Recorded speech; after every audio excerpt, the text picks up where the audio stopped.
Well, last week, sort of keeping, I suppose, with sports women just for a moment, Olympic champion Dame Kelly Holmes came out as a lesbian, and she's posted about it on social media. She put a few words down, but one of the phrases was she said, "I can finally breathe." But what added an extra layer to her secrecy was actually her previous job, because long before she was an Olympian, Dame Kelly served in the army in the late 80s, at a time when you could face prison for being gay as a member of the military. Last week, she spoke of her worry that she would still face consequences if she were to let her sexuality be known. And I should say, it wasn't until 2000, the year 2000, that a ban on being gay and serving in the Army, Navy or RAF was lifted. Last week, the government announced a review into the impact this ban had on LGBT plus people serving in the armed forces. That review will be led by Lord Etherton, who was the first openly gay senior judge in the UK. Here's Dame Kelly Holmes speaking to the BBC's LGBT and identity correspondent Lauren Moss last week. And Lauren asked Dame Kelly why she'd chosen to come out now. I got COVID really bad, and I just thought, you know what, at some stage we're all going to pass away, and I thought I don't want to pass away with my friends and family have been at my funeral saying it wasn't a shame she couldn't live her life. We're very happy you're here. Can I ask you a bit about this week, the details of the review announced into the ban on LGBT people serving in the military was announced. How important do you think it is that happens quickly, and will you be taking part or involved in that inquiry? Yeah, I'd like to. It's really important because there are people that have suffered through all of that time that don't get any recognition for, firstly, the service, but also the treatment that they were given. They don't get that respect that this should never have happened. You've got to talk about people that were court-martialed, jailed, lost their careers, humiliated, embarrassed in front of family, friend members and colleagues when they served their country and fought on the front line. It's not right, it's not acceptable that happened. It was a law that should never have been there. It changed in 2000. It's the best employee now for LGBT plus rights. You know, anyone could be anyone in the military now. And the thing is, I've always had a love-hate relationship. I'm a colonel with the Royal Armour Corps. I have been for 4 years. So I don't hate the army, or the military, even though what I had was very suppressed life because of it. Dame Kelly Holmes speaking to the BBC's Lauren Moss on Friday at the rather noisy LGBT awards, if you were thinking what was that noise in the background. But it's very good to hear her voice and some of her experience. In a moment, I'll be speaking to Craig Jones from the charity Fighting with Pride about that review I mentioned from the government. But first, I want to talk to Emma Riley, who's just joined me in the studio. Emma served in the Royal Navy from 1990 to 1993 until she was arrested and discharged for being a lesbian. Emma, good morning. Good morning. Which still feels almost just so odd and hard to say that happened to you. It's something that when I speak about it, it's always going to be hard to talk about. Well, I thank you for coming to talk about it, because it must be very emotional and important to you to share what happened. Absolutely, and I was very thrilled to be asked to be part of Dame Kelly's Being Me documentary that went out last night, because I think what she needed to do as part of her journey was to understand a little bit more about what had happened to other people at the same time when she was in the military. I can completely understand her complete fear about would she be charged or would there be any kind of repercussions later on, because you live your life in complete fear that you're going to be found out. And she was lucky in some ways that she wasn't actually outed and arrested as part of her military career. She was a hair's breadth probably from that kind of reaction that happened to me. I mean, I basically went out one evening and told somebody that I thought was my friend that I thought I might be gay, and they basically phoned up the military police, and I was arrested the next day. Horrendous. It's got a huge legacy for people who've gone through that, as far as trust issues and all sorts of things. I want to come to that, but for you, that was somebody you were serving alongside? Yes, yeah. And you were just talking to them as a friend? Yeah, I'd had a really hard time. My father had just had a quadruple bypass operation. He had not had a great operation, and they'd had to open him up twice. He was having blackouts. It was not a great time in my life. And at the time, I was feeling I probably was gay. But How again, old were you at this point? 21. 21, okay. I joined at 18, straight out of school. And I loved being in the Royal Navy. I was relatively good at what I did. But yeah, I told this person I thought I might be gay, and it was literally pretty much the next day they got me up and said, "Get up, get dressed, get downstairs. You're under arrest." And what happened after that? They take you away. You spend, maybe 2-3 hours in a police interrogation. It's a recorded interrogation. 2 SIB, so Special Investigation Branch officers are asking you all these questions, trying to find out, basically trying to get you to admit everything and so on and so forth. I mean, you're in there with these 2 people, and then I also had a chief friend with me who was supposed to be my support through the process. And I was getting really upset, so they stopped the interview for 5-10 minutes. And I said something, I don't recall what, in that space where it wasn't being recorded. And the moment that the investigators came back into the room and pressed that record button, the chief friend told them exactly what I'd said. So at that moment, I know I am completely and utterly alone in this journey, completely alone. And what happened after that? They go through every single item that you have. They take you to your block and they stand you outside your room and say that they're going to go through everything. They went through all my letters. They confiscated stuff in there. They confiscated a Suede album because it had 2 people who might have been 2 women on the front of it. They confiscated a Julian Clary video because, of course, everybody who watched Julian Clary is going to be gay. Of course. The funniest moment, I suppose, looking back, is that just before they went into root through all my stuff, the woman who was going to do it asked me, "Do you have any electrical equipment?"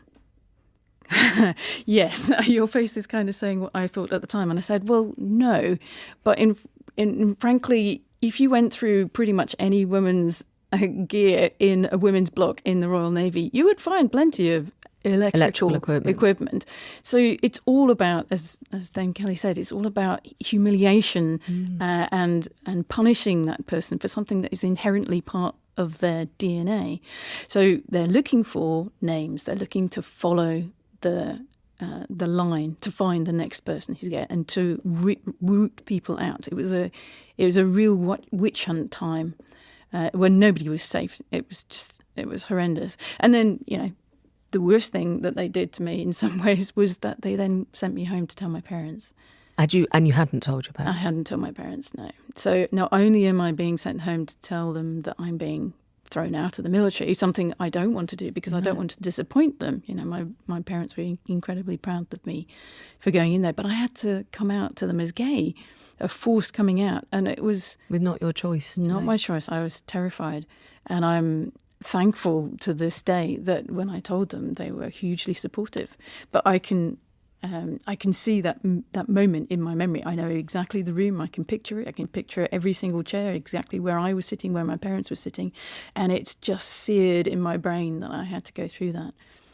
And you were discharged? I was discharged, yes. And I suppose I could call it a lucky discharge in that it was a discharge short. So it was what they quote as an honourable discharge. So in my case, nothing... I kept my pension and I kept some of the rights. I didn't, unlike the other gentleman that Dame Kelly spoke to, I didn't have that red writing at the top of my reference saying discharged with disgrace. But that doesn't stop you from then having to completely redraw your map of the world. I came out of there, spent maybe 5 or 6 weeks just at my home address, not knowing what the hell I was going to do. And then had to build a career of something. I've just never had a career plan because my career plan was ripped away from me in 1993. And you were so young? 21, yeah. What has been the lasting effect of that process on you? A lot of it boils down to trust issues. I have a real big problem opening up and being vulnerable with anybody. And so it really took... the way I dealt with it is that it took me 5 years before I felt I could do something about it. But it's probably taken me 25 years to really be properly comfortable in my own skin. And things like, for example, I sing with a choir, and as you're getting ready to go on stage, you might be changing somewhere, and you got to change to a costume, you're putting makeup on, or whatever you need to do. But basically, there was a long time when I was so paranoid that people would be concerned about me being gay, that I would almost find a corner so I could look in the corner and not have to look anywhere else in the room when people were changing, because I was so terrified that people would be thinking I was some kind of predatory lesbian and looking at them in the wrong way. I was worried that if somebody was upset and I put my hand on their shoulder to say, it's going to be okay, that they were going to take it the wrong way. So it just completely changes the way that you interact with people. And put something in your life which may have developed in you and with confidence and very natural as your sexuality, made it feel like it's not right in some way because of you losing your career over it. Yeah. I'm very sorry to hear that. And of course, for others who know nothing about this, they will still not be able to perhaps compute that it was only in 2000 that this changed. Yeah. And that was literally, I was one of the few people that took cases against it. So I tried in the UK. It was myself first at the Ministry of Defence, and it wasn't going to go anywhere. And that was it took me 5 years to even start that process. And then in 1998, we took the case to the European Court of Human Rights, and there were 4 headline cases, and myself and another couple of people who were also coming through at the same time.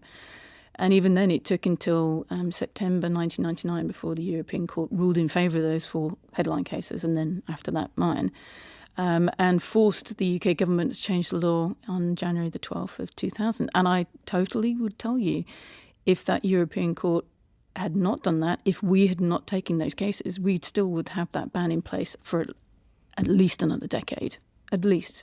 And the amount of people, there were at the height of it, 300 or more a year being thrown out on the basis of sexuality. So that's thousands and thousands of men and women who are good, patriotic, people who have been denied this opportunity to serve their country just because they are gay.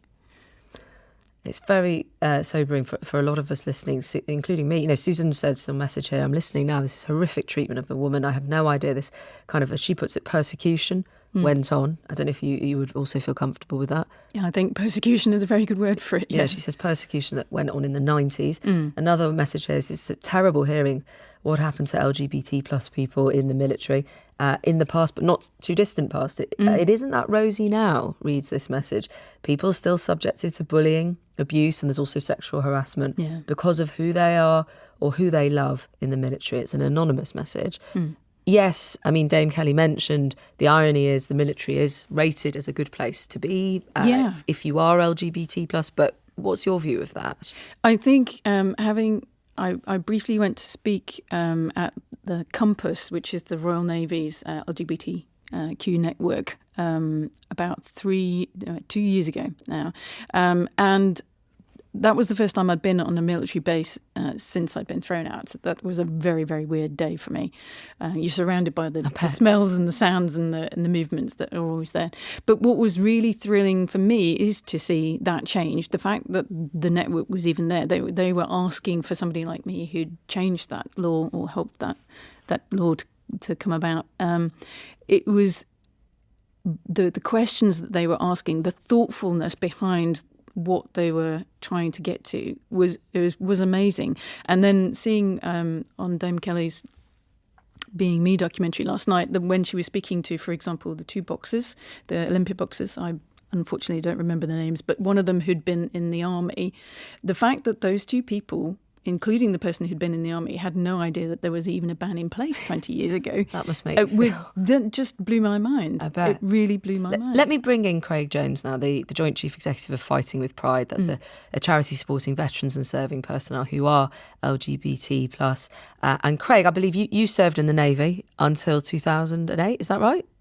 I did. I served a little less than 20 years. And I remember listening to the announcement of the repeal of the ban in my cabin in HMS Fearless on that fateful day. And the first thing that struck me was what an incredible loss of some remarkable women and men who stepped forward in the service of the United Kingdom and were treated with abject cruelty And I feel a great deal of sorrow for people like Emma, who did an amazing job and was so poorly looked after. To the review, because this is something you have been fighting for and it links to that last point, what are your thoughts on it? Do you have confidence in it? And what sort of, if there is or should be, compensation do you think might help? Well, we've been campaigning for 2 years, recognising the fact that today's armed forces are a lot better than they were 20 years ago. They've made incredible progress, but in the 22 years since the ban was lifted, nothing has been done to go back and dust down these amazing veterans and support them to a better future. They have no pensions. Many have criminal convictions for offences that have no place in modern law. They've had housing problems. They were outed to their families and friends. They were removed from military service. They need compensation, and it's right and just and fair that they should get that. They need their pensions to be reviewed, but they also need to be honourable people. They were dismissed in disgrace, and it will take a great deal of work to recognise that they are actually incredible men and women who wear the same medals as all other veterans, but were treated so shamefully as they stepped forward to serve. So I think there's a great deal to do, but the good news is that after 2 years of campaigning, we have the independent review, and we're thrilled to see Lord Etherton in the seat. Lord Etherton is, of course, one of the most senior judges in the UK, but really important to us. When he came out, he said that he came out because he felt a sense of duty to do so.